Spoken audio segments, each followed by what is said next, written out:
प्रिय विद्यार्थियों, आज मैं किरण बहन आपको कक्षा 7वीं लाइफ स्किल का पाठ 2 समझाने जा रही हूँ। योजना निर्माता बने, यानी हमें किस प्रकार किसी कार्य को समय पर पूरा करने के लिए कैसे करना है, वह लक्ष्य की प्राप्ति कैसे करनी है, इसके लिए हमें प्लानिंग करनी होगी। यानी योजनाएं कल्पनाओं को वास्तविकता के धरातल पर नियोजित ढंग से क्रियान्वित करता है। अर्थात अपनी सोच व कल्पना को वास्तविकता देने के लिए हमें योजनाएं बनानी पड़ती हैं ताकि वे कार्य ठीक ढंग से व ठीक समय पर पूरे हो जाएं।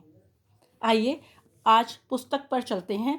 ईश्वर ने जितनी शक्तियां मनुष्य को प्रदान की हैं उतनी किसी और जीव को नहीं। सभी बच्चे जानते हैं कि मनुष्य को अनेक शक्तियां ईश्वर द्वारा प्रदत्त हैं, दी गई हैं। भले ही कुछ पशुओं में शारीरिक शक्ति की मात्रा अधिक हो, लेकिन व्यक्ति की दिमागी शक्ति, कौन सी शक्ति? दिमागी शक्ति के आगे वे पूंछ हिलाते हैं, अर्थात नकारे से होते हैं और उसकी आज्ञा का पालन करते हैं। यह एक ऐसी शक्ति है जिसके बलबूते पर वह असंभव कारनामों को अंजाम देता है। अर्थात मनुष्य के पास दिमाग है, पशुओं के पास दिमाग नहीं है, इसलिए मनुष्य अपने दिमाग के बल पर पशुओं को नचाता है, अपनी उंगली पर नचाता है, अर्थात उनसे काम लेता है। इसी दिमागी शक्ति द्वारा व्यक्ति बड़ी बड़ी योजनाओं का निर्माण करता है। जब हमारे पास दिमाग होगा, हम अपने लक्ष्य की पूर्ति करने के लिए, भविष्य के लिए उनको निर्माण करेंगे, अर्थात हमें योजनाबद्ध होना होगा।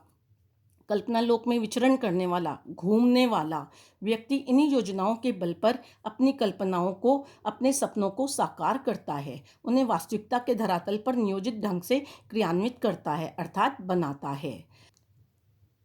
इस संदर्भ में निम्नलिखित दृष्टांत देखें। एक बार मल्लिक जी के 2 मित्र मीठे फल खाने की इच्छा से एक बगीचे में गए। माली ने कहा, इस बगीचे के मालिक की आज्ञानुसार एक ही दिन ठहर सकते हो, अतः शाम तक जितने फल खा सकते हो तो खा लो। दोनों अपनी रुचि के फल खाने चले गए।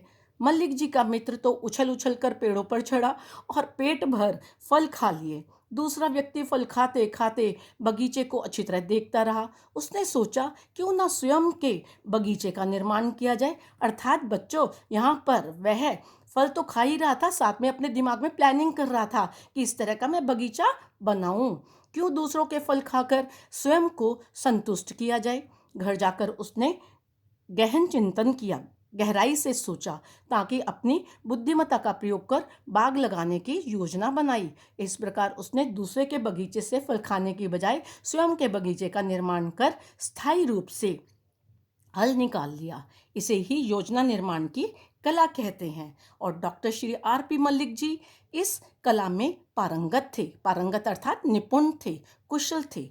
यह अद्भुत संयोग ही है कि श्री आर पी मल्लिक जी कार्यकुशलता के साथ साथ एक कुशल योजना निर्माता भी थे। उन्होंने जीवन में कोई भी कार्य बिना योजना निर्माण के नहीं किया, फिर चाहे वह शिक्षा का क्षेत्र हो या उनके व्यक्तिगत आध्यात्मिक जीवन में।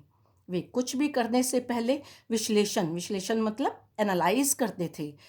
वे अपने सहयोगियों की पूर्ण भागीदारी, पार्टिसिपेंट लिया करते थे तथा उनसे विचार विमर्श करते थे। उनकी योजना निर्माण की कला इतनी सार्थक थी, इतनी एक्यूरेट थी कि उनकी असफलता का कोई प्रश्न ही नहीं उठता था। वे अक्सर कहा करते थे, यह ज़रूरी नहीं है कि मनुष्य की सारी योजनाएं सफल हों। कई बार मनुष्य की योजनाएं धराशायी भी हो जाती हैं, अर्थात नष्ट भ्रष्ट भी हो जाती हैं, सफल नहीं हो पाती हैं। परंतु व्यक्ति को इस स्थिति में निराश नहीं होना चाहिए। हमेशा हमें अपने मन में आशा का दीपक जलाए रखना चाहिए। यह उनकी सलाह थी, मशवरा था। बल्कि पूर्ण आत्मविश्वास से पुनर्निर्माण अर्थात अपने विचारों का निर्माण करके कार्य करना चाहिए।